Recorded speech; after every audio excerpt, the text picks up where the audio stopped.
Oh, there we go. So there, it just went live. Can you see it? Let's Chris? see. In Facebook? No. In on the screen. So it should have like okay. Live. Oh, there we go. That red light comes on, and now it's like on air. Freeze. I don't know what to do with my hands. Right.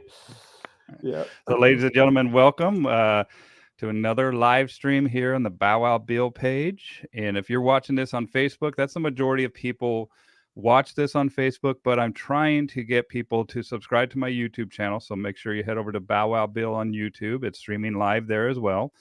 And on X, or previously known as Twitter, which I'm a big fan of that platform, man. I like free speech. I like it. I'm just a fan of free speech. So I'll be doing some exclusive content to help build my audience on X as well. And we'll wait for people to start trickling in. And while we do that, if you guys appreciate what I do here, please consider supporting me on Patreon, patreon.com/bowwowbills. Supporting me financially. You can for as little as $5 a month. And to all my Patreon supporters, I sure do love and appreciate you all. And with that out of the way, say hi to my buddy Chris. What's up, dude? Hey, how's it going, man? It's going good. Thank you very much for spending your Saturday afternoon with me. I know that you have a training session after we're done here, and so I appreciate your time, brother. Oh, my pleasure. Thanks for having me on.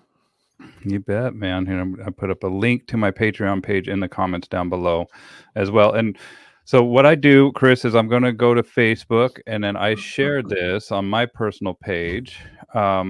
Now, if you have another, I know that if you try to share, yeah, hey, quit flirting.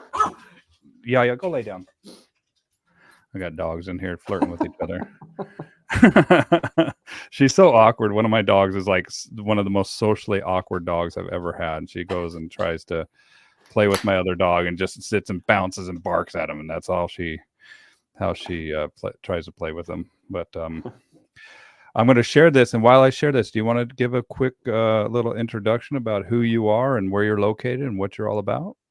Sure. So yeah, my name is Chris Williams. I live in Western Montana, a little bit outside Missoula, and right now I have a few different projects that I'm involved with. I own and operate Run Your Pack, which is pet training and working canines.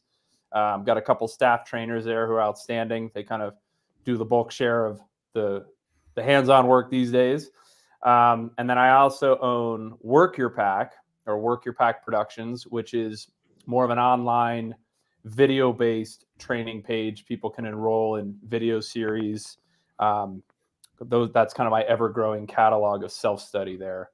And then in addition to that, we got a working dog group called Dirty Bandana Working Dogs, and that's out in our area too. Pull people from around the state and around the Northwest for that. We mainly do PSA, but we also work with law enforcement and that kind of stuff. And then and then a couple just projects on the side, and then most importantly, I have a beautiful wife and three awesome kids that I'm still trying to figure out how they're all of a sudden in charge of everything.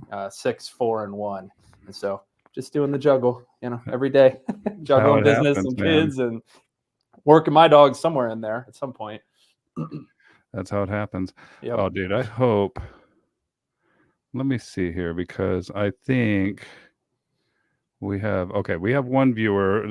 We got throttled a couple times, man. And sometimes whenever I see lower viewer count that is typically there, I'm always afraid that we get throttled for some reason. Like there's some weird algorithm that grabs onto Facebook or YouTube. So if you guys are watching this live, comment down below that you can see us, that everything's all good. Yep, we're good. Okay, we got people commenting. What's up, Julie?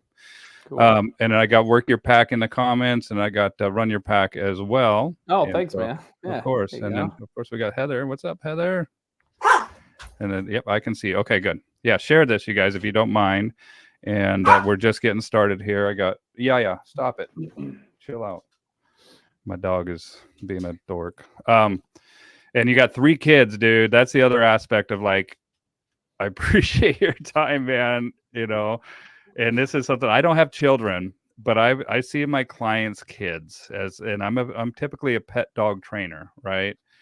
And I'm just like, man, I get exhausted just by working with the family, and I get to go home, right? And so it's like I never ever, well, I don't try to shame anybody anyway, but especially my families, whenever I go to meet with them and they haven't really done the work that they needed to do to work with their dog, I never shame them because of that aspect of like, dude, you have a busy life. I understand. We still need to do the work, right? And then that's when I can offer them maybe different services like boarding their dog or something like that, where I can help them like fill in those gaps. But dude, what's it like going from single man to family man? You know, just a different adventure, you know, but it's been great, you know, honestly, and the way it all worked out, it was a good time. It was like a perfect time for me to stop worrying about my own shit too much, right? So like I could be having a rough day, as we all have had with clients that'll drive you nuts, and they keep me, you know, like more like, you know what, it really doesn't matter that much. They've got their needs and their questions and whatever else. So it's a nice like centering element. Not without its challenges and its time, but no, they're fun.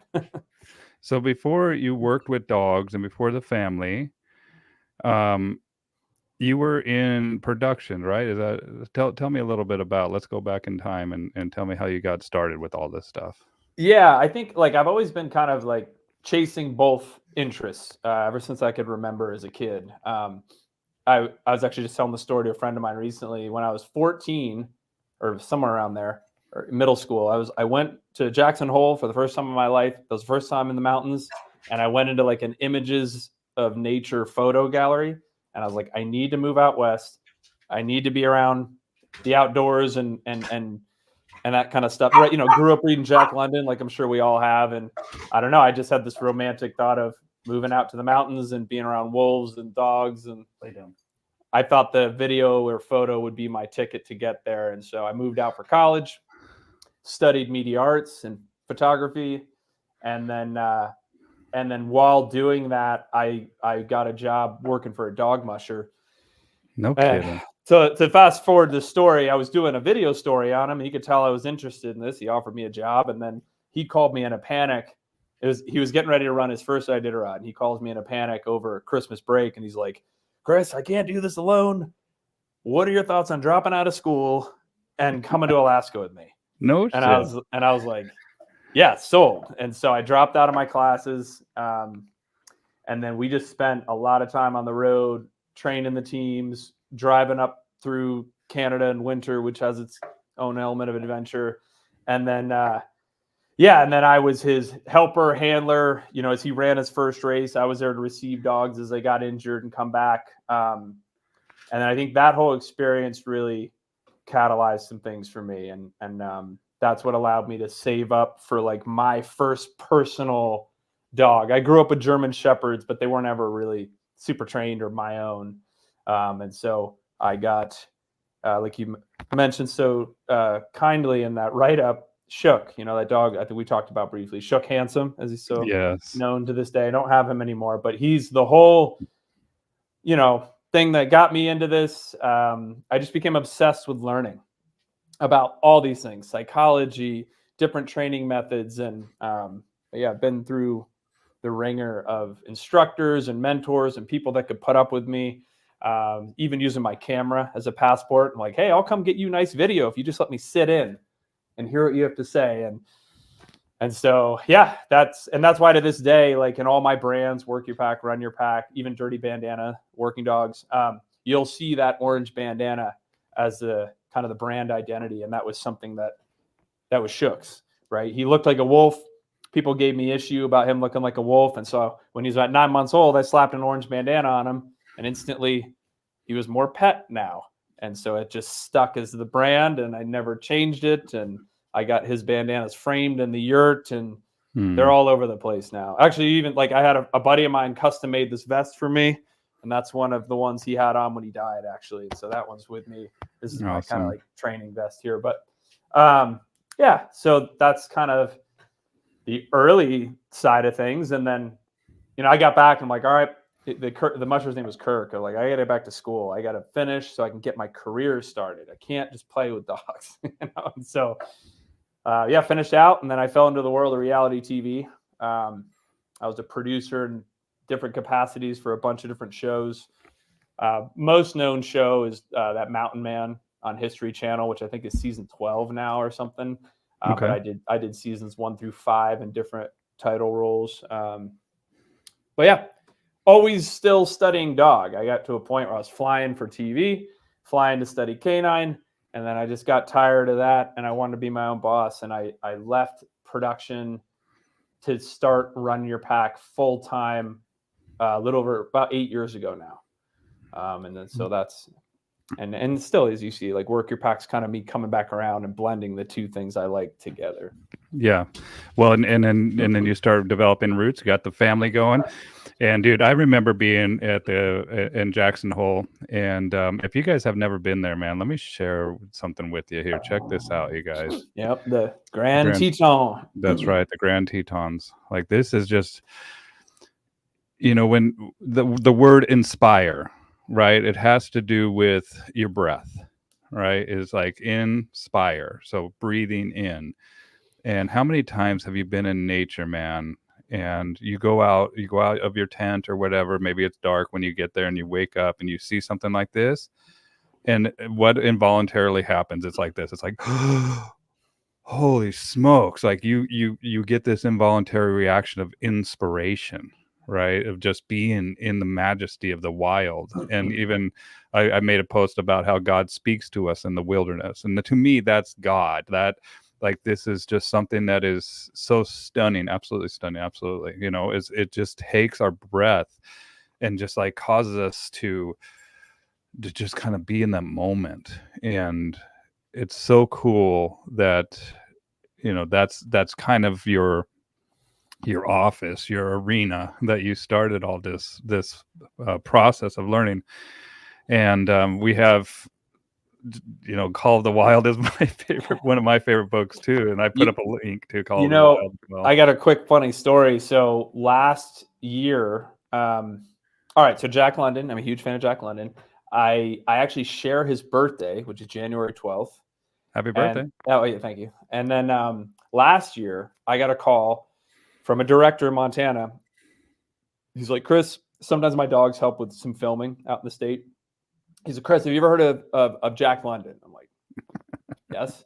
And he's like, we were filming To Build a Fire, which is one of his most famous short stories.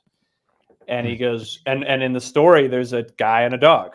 And he goes, we need a dog. And, he saw my dogs and he wanted Liesel. And he's like, would you be interested in being a part of this production? I was like, and it was just such a neat, like, so we did it. We drove out for a week in the field. And what's fun is, like, the Montana film community is not big. So I show up, it's people I've seen. Hey, what's up? What are you doing here? I'm like, the dog. I'm not doing production anymore. And so it was a wonderful group, and the talent was awesome. And we just spent 5 days in like crazy conditions filming this. And Liesel did great. She was such a champ. But that should be out in like film festivals, hopefully in the next few months, I think I heard, but it's gonna be in Sundance and Cannes and all the other things. And so it was a neat, like, full circle opportunity to be in a production with the dog, Jack London. So it was a really neat experience. And in the building of fire, man, like, it was so cold. He couldn't feel his hands. He couldn't strike the matches. And he even pondered killing the dog to thaw out his hands. It's pretty dark, right? Yeah. And I was working with the director being like, hey, I'm okay with her being a little uncertain. We can play with that. Like, I know she's a sweetheart, sensitive little German. And I was like, you just got to film it in a certain order. So, like, if you need them cuddling by the fire, don't do the attack scene and then try and get them to be cool with each other. But no, the director was awesome. It went great. The talent, and then, like, one time I had to, like, gas her up a little bit more. And I was like, hey, will you just run a little track for her? Like, that's what she loves. Like, that'll fire her up. And so, and she even had the talent lost his time period knife in the snow during one of the shots. And she does article searching. So she went out and found his knife, disappeared in the snow to indicate, and just all these cool things. But the other interesting, like, circle about that, I used to make the crew, not make, but when I would kick off Mountain Men, that was a story that they all had to read. Because I'm like, you need to feel the cold this season. Read this story, feel the cold. We have to present this through television. And so that To Build a Fire has had an interesting, it's been something I've leaned on, read, thought about a lot, and so that was a neat, super cool opportunity. I love Jack London. Yeah, me too. I mean, anybody that can illustrate in your mind's eye just like such a desperate situation, man, that's pretty cool. And it just kind of goes to show you that the artistic nature and how we kind of cling on to that. And before we go any further, I want to say God bless Schuck, man. This is obviously a dog. It's like my cedar boy or my timber or somebody that, we have dogs that we work with, but then we have the heart dogs that are going to be part of us for forever, right? And and so I just wanted to give a second to just acknowledge him and the effect that he's had on you. And so this is why we do this, right? It's because at the core of our passion is the love that we have for our own dogs. Absolutely. And even just as as a business owner, I'm sure many folks out there can empathize. Like we're always analyzing, what are we doing? How do we want to grow it? And, even like, how do we want to teach it? And so he's just always been kind of that, like, even in his departure, like I always ask myself, like, is this something, it sounds kind of silly, but I'm like, is this something that make him proud? Like, is this the style that he would be like, yeah, this is what we should be doing. This is the day you should be having, like, or on the flip side, my over anthropomorphic projection on him, he'd be like, no, dumbass, don't do that. That's not the day you want. Those aren't the people you want to work with. Like, anyway. So yeah, I appreciate you saying that. Yeah. It was a hard time, but now it's like, it's neat that I get to talk about him, even like that he died 6 years ago, and I get to still feel that pain in a good way and like still bring it up in memory. And so in that way, the presence lives on, which is special too. So I appreciate that. Yeah, of course. Well, and it can be a hindrance to us too, because I've talked to people that are successful business owners that have gotten into the dog industry from another profession, right? Somebody, and they love dogs, but that wasn't their sole motivator for getting into this. And whenever I consult with business owners, it's to me much more easier than somebody that is kind of getting into this because they intuitively were nudged into it, right? And I think that we do have a huge disconnect in this industry where people are trying to think with their emotions instead of listening to people that have the experience, that have the eyes and the ears to see what's truly going on. And that's actually what led me to the NePoPo, which we'll talk about NePoPo later. Yeah. But does that make sense? Like, sometimes I'm thankful when I have somebody that is, they're passionate about dogs, but it's also something that they need help with the business, fixing something or an aspect of their company, where they're much more willing to apply techniques in a way that isn't really ran by a belief system first. That is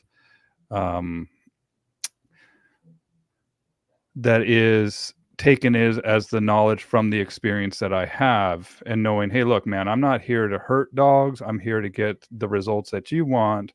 And sometimes we need to bring in a little bit of frustration. We need to bring in a little bit of a structure here that might not feel good all the time, right? And so, right. No, I think you're spot on there, and it's. I think what I've found, like, the easiest way to get people to see it is to relate it to us. I mean, we obviously, there are differences, but we are both tribal, right? We both are hunters. We like growth. We like reaching. We like challenges. And then, sometimes it's often just a matter of, it's like, hey, don't deny that dog the potential to evolve, right? And just like we don't want to see that potential be lost on humans. And but what I think is, I remember I worked with one of the mountain men I filmed back in the day was a dog musher, and he said this, and it stuck with me. and he was very compassionate for the animals he had. He was a guy up in Maine. I can't remember his name, but he said, I remember he said this on camera. I'll never forget. He said, Chris, we're dealing with devotion, right? Love is, who cares about love? Love is for the birds. People falling out of love every day. What we're playing with these dogs is devotion. Wow. And he said it so like proverb. I'm like, oh, say that again, because it was TV. Say that again with the same emotion. But it was, he said, you know, devotion is the most purest, immovable connection, and humans are starved for it, right? And I think that when the dog offers it, almost they just give it away, right, without much earned. I think when people feel that, it's hard for them to then think, well, all right, well, I need to maybe give them some structure, some coaching here. Like, I just want it all to be positive because they've given me nothing but, you know, this and that. And so, yeah, devotion is kind of that tricky thing. And I think, we see it in our clients, like you said, or in any handler. Separating that can be tough. It comes from the root Latin devovere, which is consecrate. That's devotion, right? And consecrate, and let me see what consecrate is now. I'm a huge fan of like etymology and looking at and crate is, so consecrate means to make or declare something sacred. Well, there you said it. I like that, right?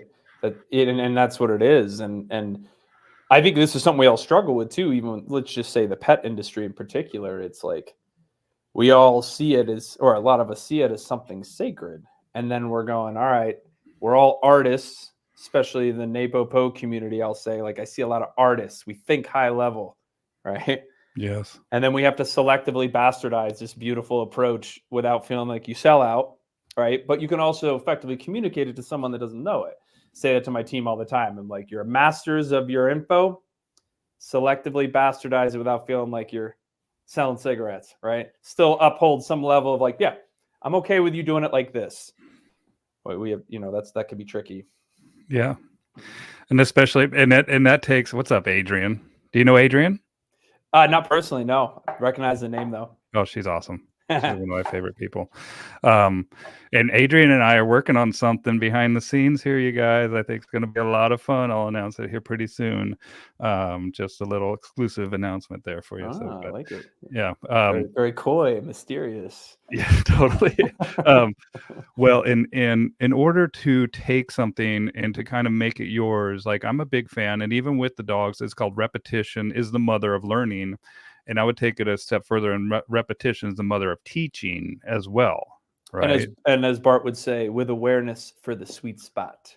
With awareness for the sweet spot. Repetitions with awareness for the sweet spot. I remember him saying that. Well, and to know where the sweet spot is takes a thorough understanding. And to me, that's like viewing it over and over again. And that's something that needs to be considered, right? Whenever we're learning somebody else's technique or curriculum. And so I highly recommend it, but I also understand, and that's why I went back to Silver School. That's where you and I met, right? It's just so I can take it and soak it in every single time and try to be an observer and just observe without reaction. Let whatever's going to kind of soak in, and then process the information as I get home and pray about it, think about it. Because like we said, this is kind of sacred for us, right? Mm-hmm. This is something that we have traded our lives to do, is to work with dogs and to help people understand them in a way that's going to bring the quality to both of the ends of the spectrum, but we represent the dog end of the spectrum. And I tell people I'm like an attorney for the animal. I represent their best interests, right? And I like that. That's why you're hiring me. You can say, and people always tell me, like, this is why this is happening. That's why this is happening, or giving me, or we just want help with this one little thing. All right. And not realizing that you're striking at the leaves of the problem here, where I want to get down to the root. And so it's tricky, right, Bill? I mean, I sometimes use a metaphor. We're CrossFit instructors in an industry of 8-minute abs, but everyone wants to get in shape. And so it's like, well, how do we start this conversation? Right? It's not as simple as a gimmick.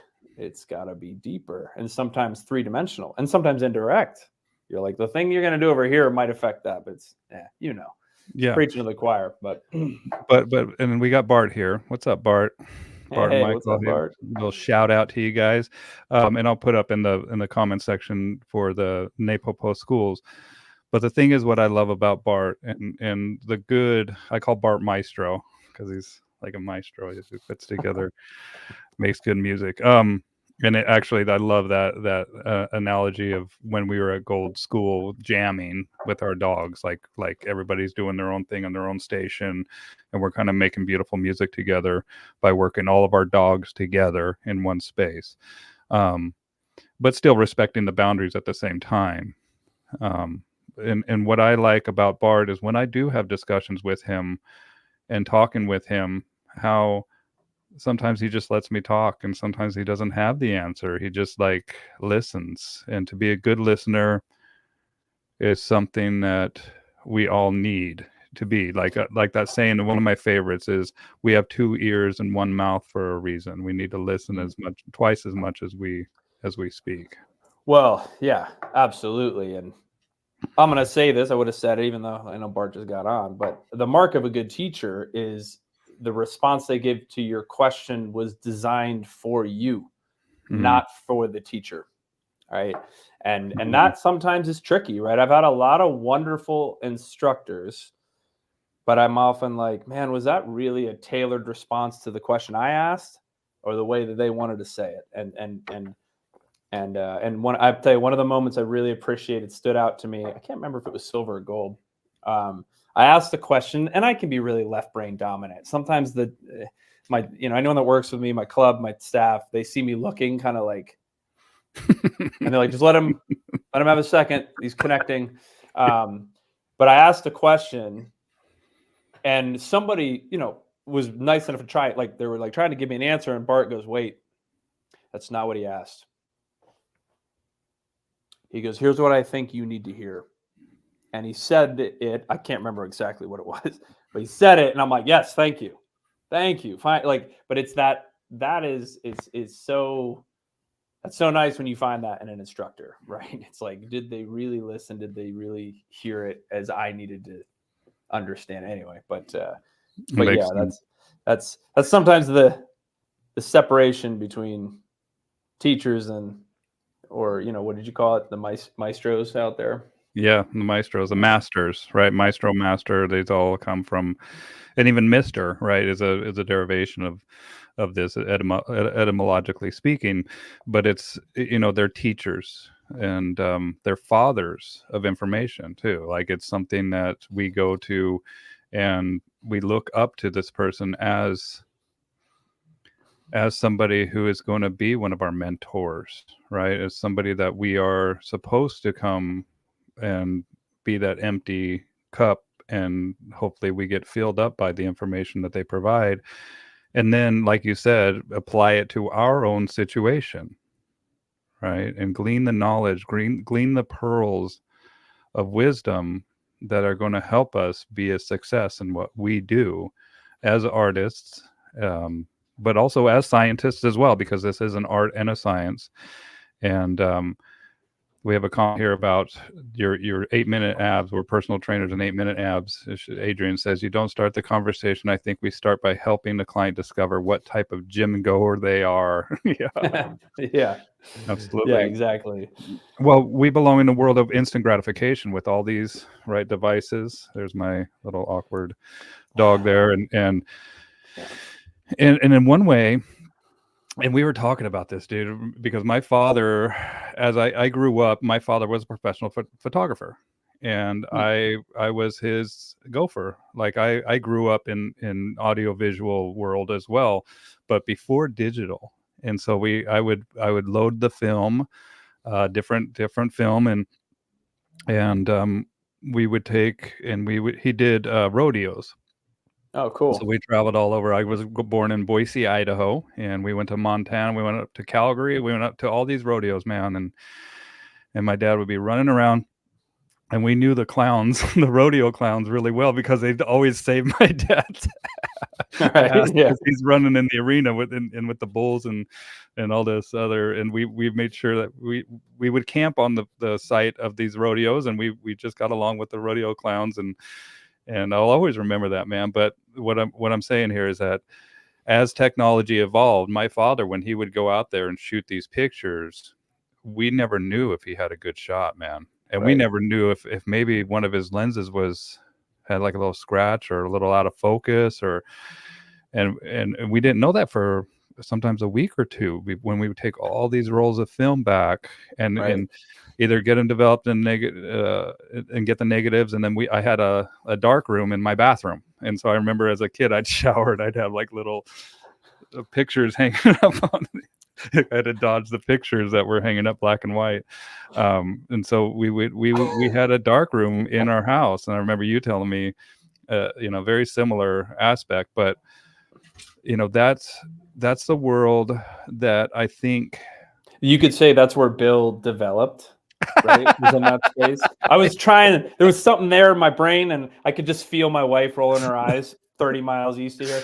I think I need a little bit more fixer, though. Yeah. Right. Yeah. Anyway, sorry, I didn't mean to cut you off. You're great, man. But people need to realize that, like, the world as it is now isn't the way it's always been, and that's where I can glean knowledge from the people from the past. Now you just take a picture, you look at it, boom, you take another picture, you take another picture. So instant gratification is a huge part of our world. Mm-hmm. And I think that bleeds over to the expectations that people are seeking from the advice they get with the behavior, where it's like, no, man, this is kind of old world, where we need to wait. We need to incrementally build this. We need to be patient. Even though we do have tools that allow us technological developments and talking with our animal, that there needs to be a huge patience aspect of this. Does that make sense? No, totally. And it's a unique industry in a lot of ways, but I mean, it's, our product, or like the journey that someone should take, what the dog should look like, it's not defined. I was even talking about this with the, we talked yesterday while I was getting a new tattoo, and I was telling this about with my tattoo artist, because he was saying about managing expectations can be difficult. And I said, yeah, totally. I said, what's cool though, is like people can look at your Instagram page and go, I know what this can look like and I want it. Right. Whereas we can even see a video of a dog that looks maybe trained to some, but they're suppressed, dead behind the eyes. Like, that's not the signature we want to, push out there. But then we have to explain what the signature is, how to get there, and it's unique in that way, right? It's, as a doctor could look at an x-ray, say, here's you fix a broken leg, right? People don't come with their idea of how to fix it. They don't try and tell the doctor what to do. And all these things that we have to juggle. I often say to trainers that are starting businesses, I said, your main job is defining expectations. That's where it all starts. Give it away for free. Not the training, but discuss the expectations. Because at the end of the day, if you can't get them to line up with a basic version of what it takes, then just move on. But I think that's the biggest obstacle we all have as business owners in training, is managing expectations. And any example, video, acting out, puppets involved, whatever it takes. And even then it's hard. And it's gotten harder, in my opinion, even since COVID. I just think the whole culture of everyone's all keyed up. It's like I think Joe Rogan put it well. He said, everyone's like road raging. And so that's even seemed to be, now again, maybe that's just my area, as it's been flooded with folks from different states. I won't say which ones. We all know which one. It's the same thing down in Texas too, and in Idaho as well. But and that's, it all boils down to being patient, man. Being patient, being open, and managing expectations, right? And if you do have expectations, you're just setting yourself up for disappointment. And also being patient with our clients too, like I was saying about the families, and you having 3 kids, and come into a situation where, like, look, man, we're kind of behind the gun here. We're like, there is a timetable of expectations here. You've hired me, you paid me good money for this. And, how do we freaking California?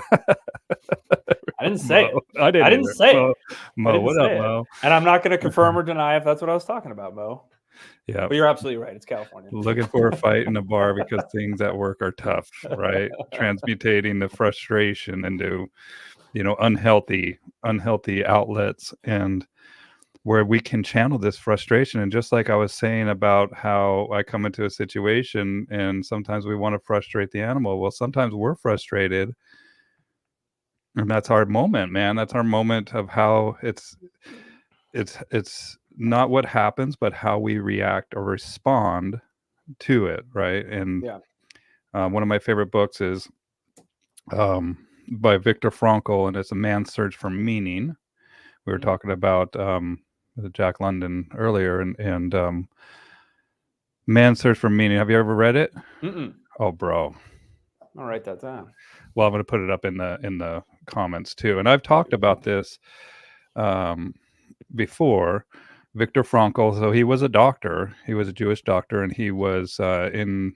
It's a hard book to read because of he was in Auschwitz. He was in the Holocaust, and even though he had that experience, he talks about, like, it's not what happens to us, but how we respond to it. And he saw a commonality in those death camps, that as soon as somebody would give up on life, they were dead within 24 or 48 hours. Like, literally, it's something that it's not it's not a easy topic. It doesn't feel good, but there's a huge lesson on how we can take our frustration and channel it into something that is not just valuable for us, but valuable for others, that, like, our children or people that are learning from us. And there's a quote in that book, man, that has always stuck with me.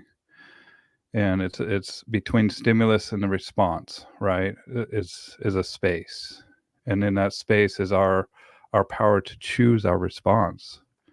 And in our response lies our growth and our freedom. Right. I like that. And so that's it, man. And that's what I tell people with dogs too, especially reactive dogs, is like, I want, like, their stimulus, or their space between stimulus and, I call it reaction, it's not even a response, is like this. And through the training that I want to do, I want to start to widen that gap. That workability margin, right? That workability margin, right? And so then the dog has a chance to respond to the stimulus that we're presenting them. Right. And then we talk about thresholds and overwhelm and how to set the dog up for success. But it's applicable for people as well, man. If you're out there road raging, if you're out there picking fights at the bar because you're pissed off at work. Right. Well, and to that vein, we're geeking about, like, the human condition in books. There's a book called Deep Survival. I think it's called Deep Survival. But it's the science of why some people live and others don't in serious situations. It gives a lot of different stories, like the backcountry and stuff. But, like, for example, like in a survival situation, say someone is lost, like a family's lost in Montana or the backcountry, kids will often walk out fine, but the adults won't, because kids don't believe in not being alive. Right. And what I'm going to butcher this, but paraphrasing, a lot of it came down to the thing that kills most people is ego. They find people in my state all the time with a backpack full of food and water and a lighter. But when they don't feel like they're being seen and they're embarrassed about being lost, it's like a mixture of things. And then there's some of this that parallels with, even the dog industry and our clients. But then there's a lot of stories on what's called map bending, where people will, like, they'll be like, no, like, I know I'm not lost. That rock or that mountain must be wrong. That mountain must be in the wrong place. So they start to rationalize that they believe the path so strongly that they'll do that map bending in their mind to almost like irrational degrees. And so, again, as I make sure I connect this tissue to dog training in a certain respect. So much of that's the struggle with clients too, right? Like there's been such a projection, a perception of the route to go, how to work this dog. It becomes almost irrational and taking a different route, which is always our struggle. But anyway, but kind of interesting, the science behind adaptation and survival. And that's what that book dives into. I've never seen it represented in like a scientific way. All right. There's all these different stories on like the traits in people to adapt and succeed, even in business, not just in a truly extreme environment. But it's like you said, it's a measurement on stimulus and response. Like, is pressure a thing to work with and adjust, or is it something to fight against? Right? Like, do you pivot? Do you adapt? I loved that book. That one made me think. It's just interesting stuff that can be applied to a lot of different directions. Yeah, Deep Survival: True Stories of Miraculous Endurance and Sudden Death by Lawrence Gonzalez. And I put a link in the comments down below. And yeah, I think that's the one. Yeah, it's like a science of survival, but not just outdoors. It's just adaptation, you know. Well, and there's this book too. It's called Lost Person Behavior, right? And this is basically so this is something that is mandatory for all my search and rescue people. And this is basically we actually, you notice how it's like this is a field manual, right? And so whenever we have a lost family, right, we're going because we're looking at the different numbers of how many people have been found by the river, how many people have been found like uphill, right? And it just then we take the ratio of numbers of where we're going to put this team to go look for this person based on how long they've been missing, what their situation was, if they were prepared or not prepared, quote unquote prepared. And so lost person behavior is something I'll put up in the comments down below. And I've heard about this map bending is what I've heard. And basically it's you subconsciously make the information you get to match what you want instead of seeing what's actually there. And dude, that 1000% pertains to dogs and dog owners and people that have a dog that's reacting in front of them that don't see it. They see, or they make up a story about what's happening. And it's always blown my mind, dude. I'm like, look, it's right here in front of your face. This is what's happening. You're hiring me to tell you the truth. Yeah. And you don't see it. And it's like, that's what I've like, it's hard because you're hired to get somebody to see something, but if they can't see it, I can't help you if you don't see the truth, if you don't see what's actually happening in front of your own eyes. Right. Yeah. It's just like we all need that like mirror, right? It's like, okay, tell the mirror what you just told me and ask yourself, did that make sense? Okay, now it's me again. But hey, the mirror, right? Yeah, it can be very frustrating. I gotta actually just reminded me, I have a kind of an interesting, not so much map bending story. Back in the day, this is a Schuck story. Back in the day, I was a photo intern at Backpacker magazine out in Colorado, and I was poor as shit. Like that place is expensive. You've ever been to Boulder? It's all Aero bike helmets and calf water bottles and, trekking pole. Anyway, nice mountains though. So I spent a lot of time pillaging the gear closet and heading out into the mountains after work. And I was like, I want to sleep above, what was it? I think it was like above 10,000 feet. I can't remember. I wanted to camp out above this height. I'd never done it. And so Schuck and I take off one night, it's drizzling. I get up, find this beautiful, we were like maybe 10, 12 miles in. I found this beautiful campsite, right? I had to navigate cliffs a little bit, right on the edge, above the tree line. Anywho, about 1 a.m. rolls in and the loudest crack of lightning I've ever heard. And like Schuck's hair was standing up. And I'm like, oh shit, like this huge storm rolls in. So I grab like a space blanket and a couple other things. And we kind of find our way back to the trail and then haul ass downhill. And there's lightning cracking everywhere. And then we hunker down into like a glade of trees. Now, for everyone out there that's going, trees in a lightning storm, in Bill's book there, I'm sure it says don't do that, right? But there was no, it was a flat glade of trees at least. Yep, I'm like, right there. That's the best I got. So we hunkered down in that, just rain and wind. It was crazy. Anyway, I waited for the lightning to be done, whatever the 15, 20 minutes, but it was still just pouring now. And It's like July, I think, maybe. So it's summer, but it's still like it's cold, right? Because you're that high up in the mountains. So I find my way back to the trail, but it's raining so hard you can't see. So now it's like I'm like I can see basically in front of me. I got shook in a heel just because I was scared of like misplacing him. And we're walking up the trail, and then I realized I'm like, I have no idea where the tent is. Like, I don't know where it is. And again, where it's like cliff terrain too. So it wasn't like super. And I'm back and forth and back and forth. And I remember being like, I'm about ready to run down the trail, like 12, 15 miles. And we're going to have to run to stay warm.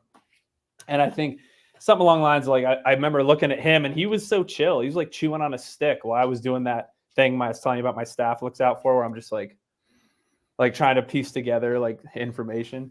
But anyway, I said to him something that he didn't know, but something like, take us back, take me home or something. And sure as shit, he turned, and I just started following him, and he went off trail, and I was just following him. And right when I was like, I need to be careful because I know there's drop-offs everywhere, he's standing by the tent, and again, nothing he ever knew, nothing trained. He seemed to almost sense that I was a complete dumbass that needed saving in that moment. Yeah. Not untrainable instincts, but so we get in the tent. I've got all this at least nice high-tech gear that I'm totally trashing that doesn't belong to me. And I'm like, I remember I tried to like light my jet boil because I was getting hypothermic, like my fingers wouldn't close. Yeah. I used my teeth. And a little fun fact about jet boils, you must have water in them before you light them. Because I got it going, look for my water bottle, and then the like whatever they call it, like red hot. Well, it caught on fire. Like the neoprene wrap caught on fire in the tent, and then I'm like putting that out, burning everything. Anyway, I get myself taken care of, and then in the middle of the night, I can tell Schuck's like shaking. He is a thick-coated dog, but he got soaked to the core. So again, I wrapped him up in the space blanket, pulled him in into the sleeping bag with me, and we just spooned in a little burrito. But it was neat. I remember in the morning, like looking at him, and he was in his space blanket in the corner, just like looking at me, and we kind of had to like thank you, good moment. But what was cool is when I woke up, the view was like, is everything cleared out from the storm? It was a beautiful spot. I got photos somewhere, but I don't know. I'm just thinking map bending. It just made me think of that, that memory from what was I, 20, I think, when that happened. But it's also neat too to think, right? Like I've told that story and clients are like, well, how did he know? I'm like, I don't know. And that's cool. Yeah. Same thing with like tracking or some of the search and rescue stuff. Like there is theory out there. Like generally speaking, we understand the following about scent, but the neat thing is this, when I teach scent classes, I start like, do you know how good a dog can smell? And then I turn around, I write a big question mark on the whiteboard. Like, we don't know. Right? We don't know. We don't know their scents deeply. We really haven't studied it as much as you think we should have. But even just that nugget of mystery is still pretty cool, Yeah, and even though we have information about like scent cells and like large aspects of or how the processing, like we're still not a dog, man. Like we can't get into a dog body and go, oh wow, like I can smell. Like we have to postulate this stuff, and at the end of the day, we have to remember, look, we're human being. We're talking about interspecies and cross-species communication here. But there's still a big mystery that needs to be respected. And there might be aspects of this behavior that we don't even know, man. Like even talking with David, the Scent Logics dude, he's like, oh yeah. The heartbeat. He's like, dogs, they even hear the heartbeat of their suspects, of the perpetrators, of like when they're with the police, a canine unit, and they're going after, they can hear that heartbeat. He's like, not necessarily always we attribute it to the nose, but it might be their hearing that we see. Or, even Rupert Sheldrake talks about this thing called a morphogenetic field of influence that we're all connected to. And that's another aspect of influence that we might not even have the tools to measure or even have the the knowledge of, right? And that's like when somebody comes home, their dog starts to get ready for their arrival without any. There's David right there. I love it, dude. This is so cool. These live streams, man. It's like, oh sweet, that's super cool. Talk to all my buddies, and but it's like some of these dogs, they don't, and some of the dogs they do. Like there's this connection, like, and I gotta think that it's like electromagnetic. We can measure our electromagnetic fields. There's got to be like some type of quantum, I don't know, what they call turbulence or something that happens, or like the intention that I like quantum turbulence. I'm gonna start dropping that more, especially when I hang around my wife, who's a lawyer, and her friends, and they say things. I'm like, sounds like an influence of quantum turbulence, right? something that we don't even know, right? Interstellar, you know. Yeah, well, it's like people yell at pasta. Have you ever seen that thing? Like that's my monkey brain remembering things where I'm like, there's a video of people like talking nicely to pasta, Okay. like cooked pasta, rice or something, and then there's another one of them yelling at it, and then it molds faster when they yell at it. Have you not seen that? Oh yeah. Dr. Masaru Emoto, right? The Masaru Emoto, who he died. Is that what it is? Is he the one that did that? No, well, he did the water. Oh, okay. Yeah, I got to put it up here. It's called The Hidden Messages of Water, right? And basically what they did, dude, I got to put some of this. Hold on.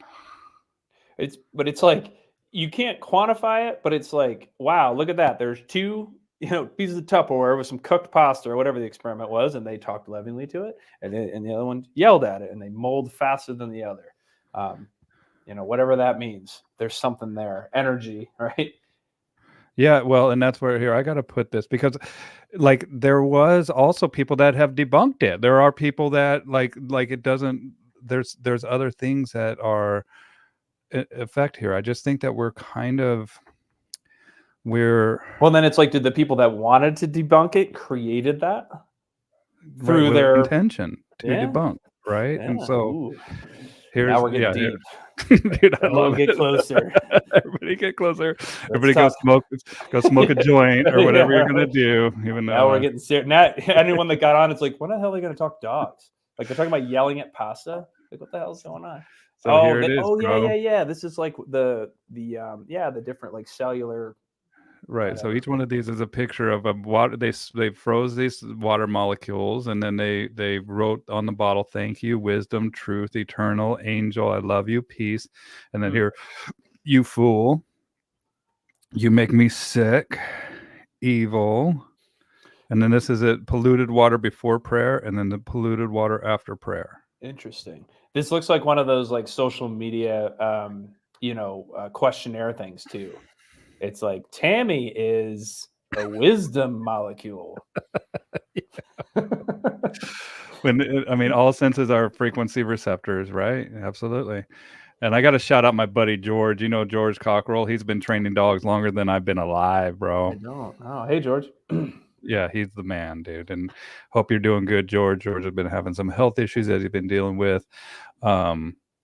But yeah, man, who knows? Who knows? Like what makes Schuck know what you were saying to him? I don't know. The best study for me personally beyond that has been in the tracking, trailing stuff. That was my lead into NePoPo was, I was doing all this stuff with this dog, and she was great. She was a nice dog. She's the one that's been doing the production stuff. But the only thing that she like showed like unlimited fire for was tracking or trailing, traditionally manhunting, teaching her to find people. It's the only thing I let her figure out on her own. And the amount of miles that I've spent just watching that dog and trying to like piece it together, like fully not controlling, just studying it. It's interesting. And then like seeing, the odor picture that she might struggle in and setting up some of it, like a setting like that to her to problem solve through. And it's like one of the ones stands out to me is backtracks. Like there was a time where she would get a little hung up on backtracks where someone would walk back over where they had been.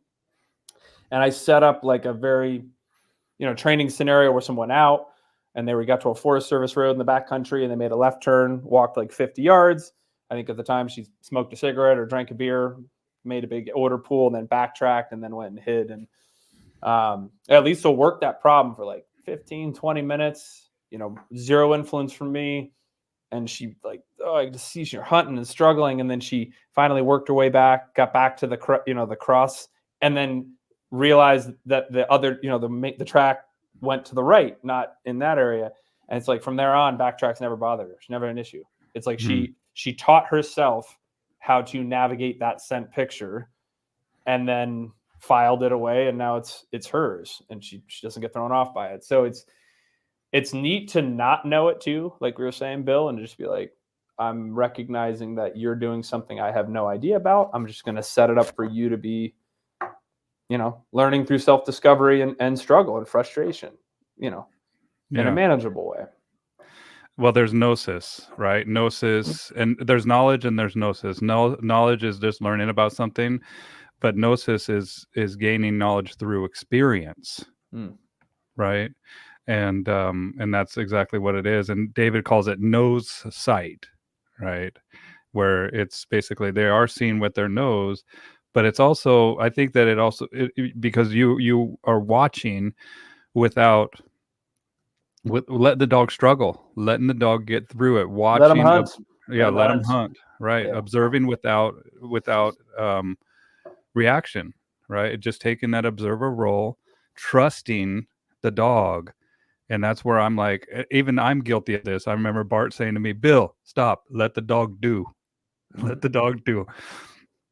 And I'll always remember that, man, because I say it to my clients too. Now I'm like, hey, stop, let the dog do. Let the dog work through this, because struggle doesn't always feel or look good, man. Sometimes you see aspects of, just struggle of like a little bit of suffering, a little bit of like not knowing what comes next.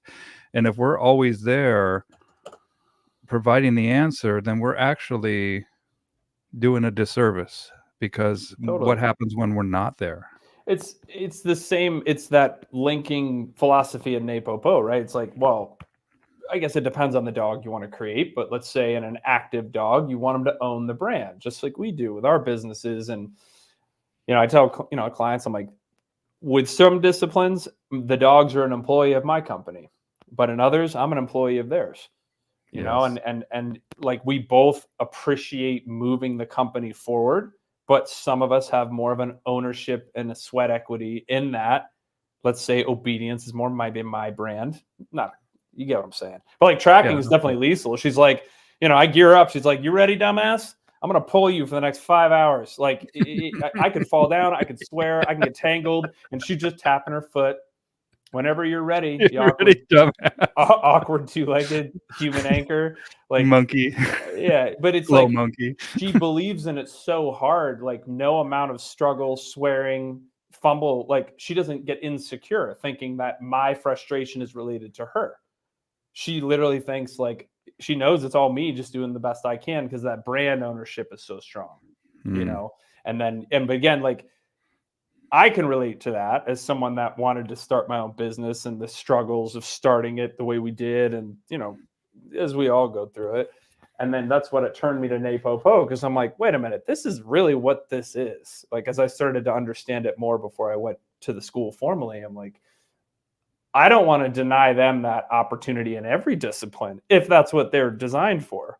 There's a place to have them calmer, and there's a place to have them more, doing the thing we might want them to do. But like that ownership that she had in tracking really, like clarified some things in the bigger picture of training for me too. And that's why like the little logo I made for like my gold schools is me in the mountains with a tracking leash and Liesl looking at me. Cause I said Schuck is always my brand, but for NePoPo, I thought it was justified that Liesl have that representation, because she was like, this is how this should go, right? For as much as you can, like let them hunt, let them take point and show you things within reason. There's a place where the dog's too much like that, right? We don't want them owning the wrong brand, so to speak. But anyway, or getting rude, or getting to be. Here we go. Let me see. Yeah. Right there you go. Yeah. So there's little Liesl weapon, right? Looking up at me going, clip that shit on so I can show you what to do, right? Well, and it's neat. It's a very unique role reversal too. Like, not to get too hippy dippy. But I love that like training is often like, hey, I'm gonna kind of show you or like manipulate things so you do the things I want you to do. And then tracking or trailing in the truest sense is really just like letting go and letting them do their thing, show you what to do. And so it's neat. And it's been that, experience of kind of jumping back and forth with Liesel was really like, I would say formative in me going the route of NePoPo schools and, continuing to learn still today. But yeah. Anyway, but it goes back to what we are saying. It's that letting go. And it's hard, right? Like I've had people I've taught tracking to, I'm like, okay, I'm going to blindfold you in a reasonably safe environment. Cause it's like, you don't realize how much you cannot let go of helping. You have to shut up. And the first step is you not even knowing what direction they're going. And so I've actually done those exercises in the fields behind my house where I'm going to blindfold you and get a sense of the dog. And I'll do my best not to have you step in like a gopher hole or something and ruin trust in me. But it's just that letting go and watching and studying. Well, and know that, hey, look, there is going to be an aspect of this where it is going to be structured. It is going to be my brand. And there's an aspect of this where you're the artist, you're the creative one, right? I'm talking about between you and the dog. But there's also that aspect between you and that client where we have to, show them like we're all different, dude. Like we're all different. What motivates me, and that's a variety is the spice of life. It's a beautiful, beautiful thing. Totally. Right. And when people try to always help and always be the helper, I'm like, dude, I love that about you. You're a nurturer, right? And especially my women, 85% of my clients are women. I have to acknowledge and love that about you. But compliment sandwich. Okay. Doing a really good job. Right. And it'd be like, because this is you. And this is who you are, but you're here with me now. You're paying me money to give you the truth here. And here it comes. Right? No, stop talking to the dog. Shut your mouth. But it's like, but I have to be like, no, this is who you are. And I get like, we have to work through this. And this is going to be the part of this that is very difficult for you. But this is what needs to be known and needs to be practiced in order for you to get to the next level of understanding of where you want to be with this dog. And we have to bridge that gap. And that's my job, is to get you from this little precipice or from this point to this point. And there's a huge precipice here, man. And we have to understand what's going to get us there, right? We have to understand like this loving, this helping all the time with this animal, it comes innately for you. But there's also a part of you I know that is assertive. There's a part of you I know that can observe. There's a part of you that I know that is very intelligent and very smart. And so we're going to have to take this nurturing aspect of you and just have it sit in the back seat. It's not going anywhere. It's still here. It's because it is part of you. But there is another part of you that I need to take the wheel here. There's another part of you that I need, that you understand why we're doing this. And anytime that nurturing aspect tries to put their fingers on that wheel, we kind of give them an elbow and just be like, no, I know what I'm doing. I know the why behind this. And we move forward here. We move forward with our progress. And then it actually is very, very, it's a strengthening exercise for them if they're willing and if they understand. But that's my job too, is to convey, what's going to get them there. But it is, Bill, it's not easy.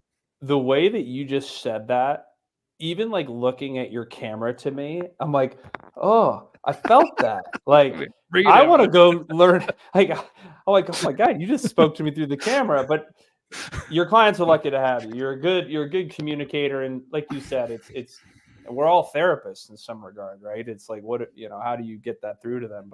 But anyway, I meant what I said. I was like, oh man, that was such a nice, sincere way to deliver that, and you weren't even delivering it at me, and it's through a screen, and I felt it. But there's also times that anyone that's not watching and is listening just missed out. Rewind it, full screen that, and look into his eyes as he delivers what he just did, and you'll want to train. But there's also times, dude, there's also times that I got to be the whip. Totally. And there's also times I'm like, knock that shit off. and Right. like I'll smack your hand, dude. Like if you're grabbing that hand with the other lead or trying to guide that dog and not let the dog do, or and I've actually taped people's hands to Yeah. their, and I've actually put a piece of tape on their mouth. See. Right. So don't take my kindness as a weakness always.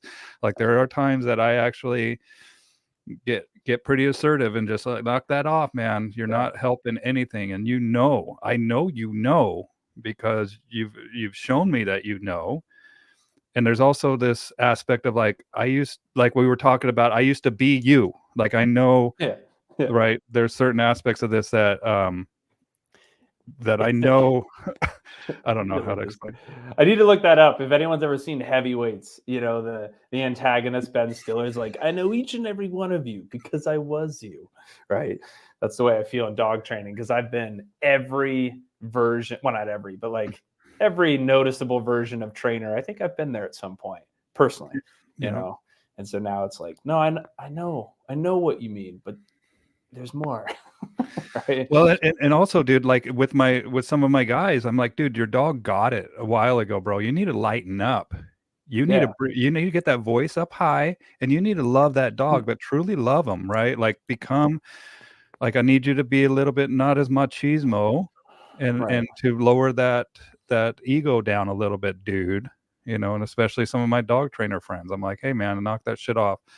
But listen, here's where the point comes when they pay me, right? Like unsought diagnostics, unsought help, and is not valuable. In fact, it could be met with some pretty salacious responses if you just go up to somebody that hasn't asked for your help and hasn't paid you for that, hasn't um, you don't have that client, that professional relationship with.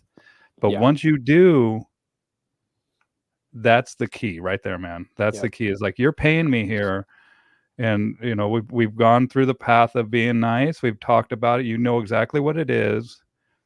And now I need to hold your feet to the fire a little bit, right? Coming back Yeah. to the Jack London, making that fire is like, look, man, you're getting off into the ditch again here, trying to understand of old programming, and I'm here to keep you into this new way of learning of how to interact with this animal, and not to let you slip back into the old modality of trying to always help.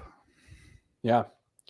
Yep. That's a tough line to ride. And again, it's different for every dog. Some don't need that freedom, but yeah, when you can kind of tap into that magic of discovery and ownership, that's pretty special, no matter what discipline you're doing. Yep. Well, and then that's Adrian and I are going to be talking about like how to communicate, how to respond with people, and the different aspects. Somebody just did something here. Weird. They did a little. I've been seeing those things pop up, like when you do certain things and little, hey, see there, I triggered it. I don't know why. Hey, yeah, right. I don't know. Oh, something happened. Did it? That's like AI trying to assume my emotions. Oh, like, look at that. What Whoa, does that mean? dude. Right? Somebody's messing with us, bro. These Okay. damn computers are taking over. You don't know what this meant, you dickhead computer. Yeah, okay, fine. That one was right. Damn it. It's learning. The computer gods are like, oh, he wasn't pleased with the fireworks. That's crazy. Let's try the thumbs up bubble. But what we're gonna do is we're gonna actually take we're gonna talk about and take people's experiences, uncomfortable experiences, weird, whatever, with their clients, and we're going to start giving you our responses and having guest people joining us to give their responses as well, to help people become more professional communicators, but also to have those boundaries in place too, because sometimes when you're working with people, those boundaries can get a little bit blurry, and especially when you're working with people in relationships and all that stuff. Not just blurry as far as your relationship with your client, but also blurry as far as being just a professional and your access to me, and when and where I'm going to help you, and when and where it's not appropriate to do so. Right. Yeah, that's it. Yeah, that's cool. Interesting. And when are you doing that? You soon started? The first one is going to be February 11th, and it's going to be on Zoom. It's going to be a paid thing. Okay. And then I'm going to rebroadcast these on my Patreon page too. So, and I think my Patreon subscribers are going to have first access to them. We'll see. But we're still noodling it out, man. It's something that I think we wanted to do something that is a little bit opposite of what's going on in the dog industry, where everybody's poo-pooing each other, and people definitely need to be held accountable. But how do we make it better? Like, how do we help our colleagues, right? If we're all in this at the end of the day for the dogs and for the relationships that the humans have with their dogs, and how to gain and keep more clients and make them happy with their experience. And that's what I'm all about. I love it, man. And that's not talked about. Well, people talk about it in frustration a lot, but it's culture. You're making an honest effort at culture adjustment, which I think is killer. And for those that don't know, after like the Talent Code I'd read before NePoPo, it's a great book, as we all know. They also wrote a culture code book, same author. And it's all about the study of group dynamics and, creating communities and creating like kind of like what you were saying. There's some interesting stuff in there along those lines. But I love that you're doing that, because, anyone that's coming out to Gold or doing club or whatever, like culture, like in our working dog club, I say, the culture is everything. I don't care how good of a trainer you are. Like, if you ruin the vibe of the group feeling safe and wanting to be curious and wanting to bring ideas, you're out. Right. And that's within our own little group, but that's also like you said, in the industry, and that is something I found is pretty unique to the NePoPo world. Been to a lot of different dog training schools, seminars, this and that. But when I go to Silver, like even like bullshitting with you about Cosmos and whatever we were going on about last time I saw you, Bill, it's just like, it's a little bit, I mean, granted, you're going to have humans being humans in any environment, but generally speaking, it's a more like supportive and uplifting culture, which I've always really appreciated. But that's cool that you're doing that. I'll be excited to kind of see how that pans out. Me too, dude. We'll see. Yeah. One way to do it is just by doing it. And I just put up Talent Code and Culture Club up in the comments down below. And speaking of comments, let me go through some of these, because we have a bunch that are kind of backlogged. And if you guys have any comments, do I have to go to Facebook to see this? I'll post them up right here. Silverback gorilla here. Yeah. Okay. So yeah, Kashi reading the dog. This is keep in mind, this is a little bit in the past of our conversation. Reading the dog is not always easy. It takes skill and time. You know Kashi? I'm just through the internet messenger. Okay. Respect what he does. I love watching his stuff. Me too, bro. We love you, Kashi. And I love that you train barefoot too, man. Like, if I could, I would, more often. But I like anyway, I just think that's cool. He's always out there with his dogs training barefoot. We have the right to bear arms here in America, not bare feet. Right.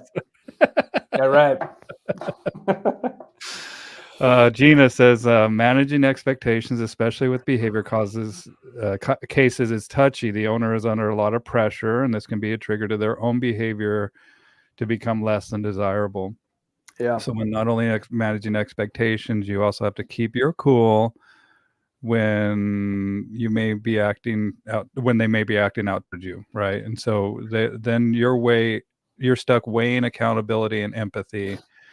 Yeah, it's friggin' hard, because sometimes because I was always quick to walk away, and now I have to mediate it in a way that continues to foster the relationship I have with the client. With the I think I need it with. Okay, I need to go to Facebook, and don't be making them long, Gina. Jiminy Christmas. I think I have my oversimplified way. Like, if I'm talking to someone about like that's like client expectation stuff, in my brain, I think in poker chips: white, red, and blue. This was taught to me by somebody else. White is 1, red is 5, blue is 10. And as someone's reaching out to me, I'm analyzing, do I think they're 1 or a white, red, or blue, right? White, I'm going to politely get away from as quickly as possible, because time is precious. Blue, absolutely. And then red, I'm like, to be determined. I'm going to put in some work to try and create a blue out of you. And then you craft your time, space, and your business model around, like, I'm going for those blues. And then you try and hone in what that looks like. Because I agree with what Gina said. And like honing that, like, are they, or as Bart would say, like, are they ripe? Are they even ripe to begin this discussion? Could they be? But I think that can be pitfalls in even small business ownership. It's like, don't spend your time or energy or model trying to cater to all three, right? Yeah. You got to have some filter there. Yeah, you have to qualify your clients, man. Scope. You have to qualify your clients on, one, if they can afford your services. Two, if they are going to do the work and like ready and willing to be taught. If they're not an asshole, like a disrespectful, yeah, if they or can anything hear like it. that, right? Sorry, go ahead, Bill. No, go ahead. I would say I got one client story worth telling because it came up recently at last Silver School I was at. Early on in my business, I met this gentleman, and he came to me, and he had a dog that was a wreck, like very aggressive. And I said, look, man, realistically, I need this. Like, and he's like, I can't afford it. And I'm like, look, I'd be doing you a disservice if I told you I could do this for less, right? Like, this dog needs time and patience, and and I said, so I'm not moving on it. Like, it's that, define the scope first, right? I have to have this. Anyway, he left. I was bummed. I wanted to help him out. He seemed like a super nice guy. Like 6 or 7 months later, this guy comes back to me with an envelope, beat to shit, said Boomer's training on it. This guy and his family heard everything, applied, put money in an envelope, saved up for a while, came in, he goes, Chris, I'm ready. And, now you're like, oh my God, I'm going to give you everything I got. Not that I don't all the time, but it's like the amount of ignition it took for him to do that now is going to feed into me. And this was 6 or 7 years ago. The dog did great. The client did great. Whole new lifestyle together. We've all had these stories. It was outstanding. But the reason it's fresh in my mind is because last Silver School, I get text updates from him still, right? And he's like, he's still doing great, thinking of you. And I'm like, that was 7 years ago. What would I have denied him bending value in the beginning? It's kind of like that frustration that we talked about. Like, I would have done him a disservice. And so that solidified that mindset, the business thing where I'm like, God, I'm not going to bend the perceived need of the market as best I can. And anyway, but you chase that high value, high ignition, blue chip clientele as best you can. Well, understand the value of the service that you're providing, and that comes across with your clients as well. And when somebody makes a sacrifice like that, man, it's more meaningful on both sides of the table, right? Because then hey, look, man, these guys really, really saved up, really sacrificed to be here. I need to make sure that I am giving them and honoring that sacrifice by giving them what they are expecting, which is help in their life.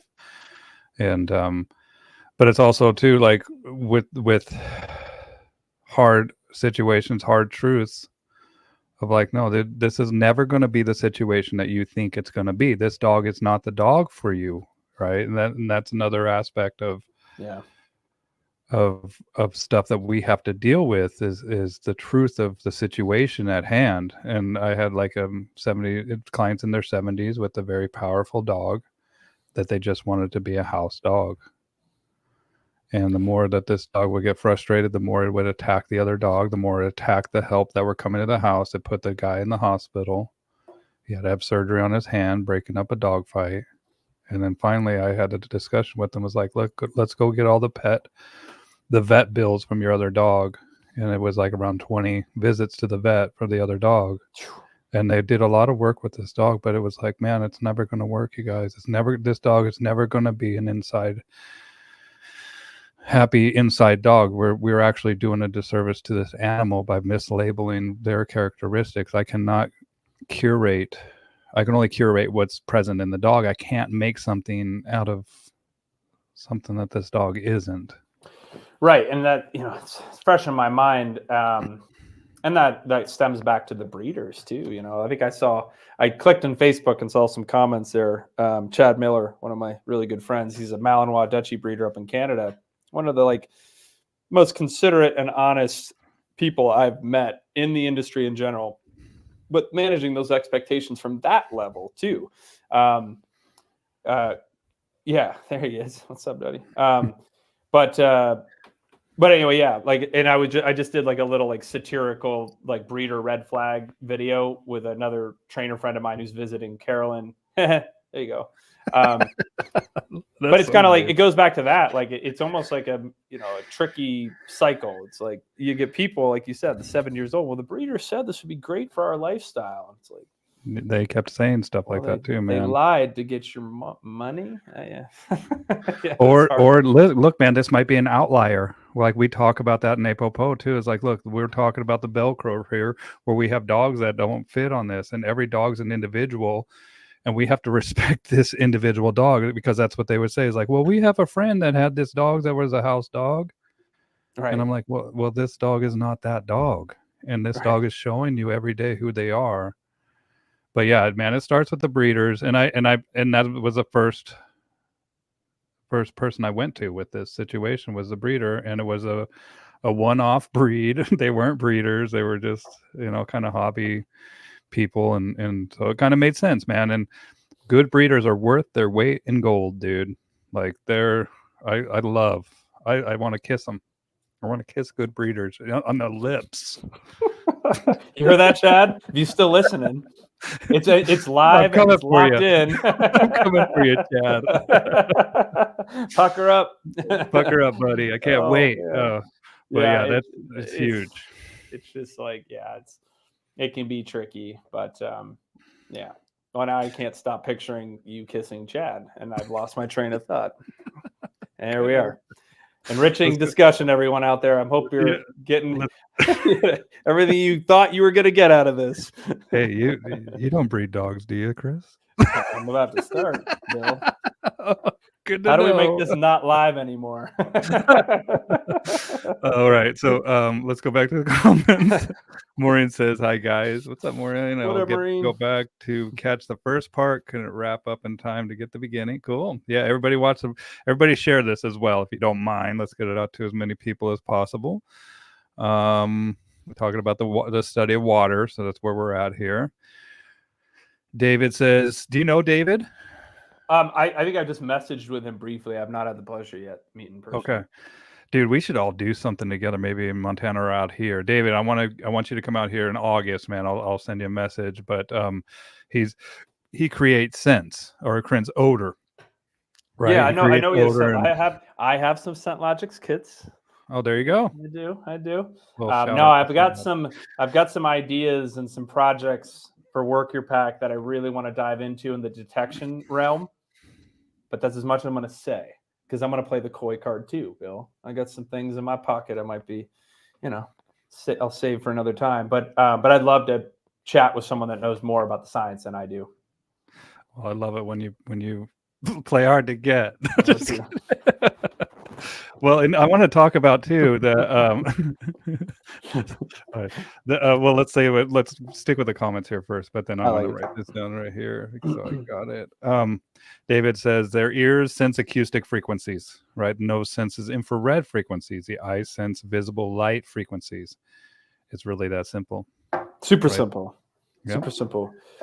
And do you know what he says? Like, watch the live stream I did with him, man. And we're going to do another one, but he calls us white light chauvinists. Because that's the only way we register things. And that's what we demand it. I like that. Demand that other people. It took me a second to understand what that meant, but I'm like, all right. It's that arrogance, right? And then we like to control that which we don't understand or destroy it, right? We control it or destroy it.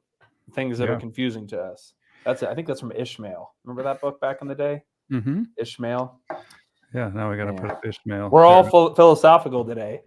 Yeah. Dude talking to a gorilla, which is pretty much Bill with me right now. Story of B is the next one. Daniel Quinn, I think. No. That's is it Daniel Quinn? I think it's Daniel Quinn, yeah. Yeah, self-discovery is never forgotten. Talking about the gnosis. Mm-hmm. The nose knows. Mm-hmm. Very good, Kashi. And Heather completely agrees. With just everything we've talked about, right? I'm going to pick everything. Yes, everything. Curation and curation of culture always. Heather has to go to a lesson. Have a good lesson. I'll finish this later. Love you, Heather. I'm definitely not a house dog bro. And then Julie's laughing. So, okay. And then I have one of these books did not post here, but I have to post up Ishmael as well. That's And an the interesting story, one. Yeah, that's an yeah, interesting one. I read that in high school. yeah, it's been a while since Ishmael. There it is, right there. Now, so what I wrote down here is, and what I wanted to talk about was find your shit. Oh, What is that, dude? Tell me about that, and that, because I remember we were talking earlier, and I was like, dude, that's actually really freaking cool, man. So, what is find your shit, Chris?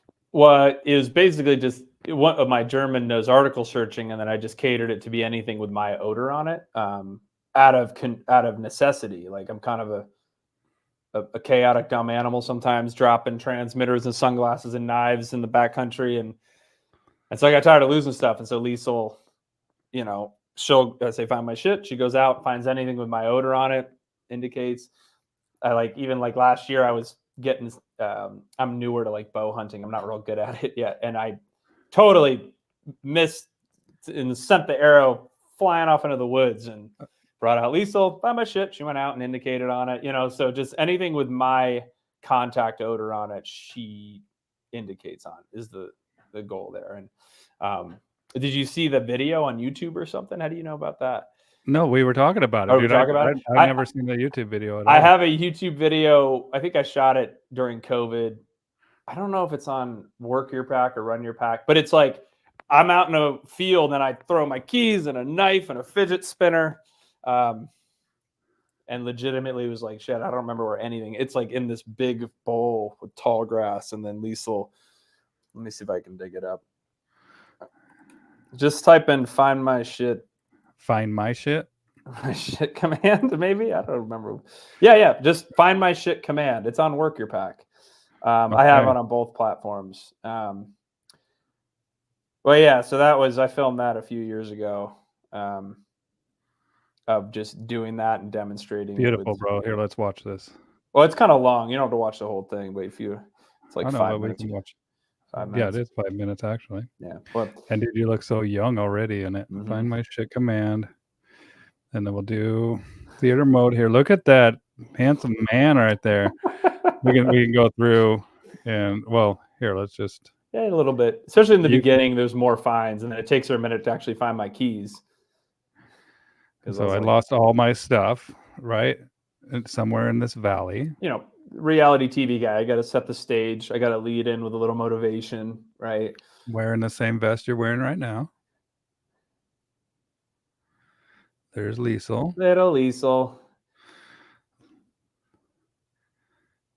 And notice that it takes some time, man. There she goes. Love it, dude. This is one of my little areas outside my house here. We do a lot of tracking and shed hunting. And I just subscribed to Work Your Pack. Ooh. Everybody go to subscribe to Work Your Pack.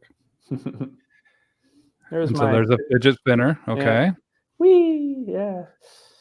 I forget. I threw out a knife and a couple other things. This is fantastic, dude. And this is like where, people, this is something that you can do with your dog. What is the importance of this? Why did you do this, Chris?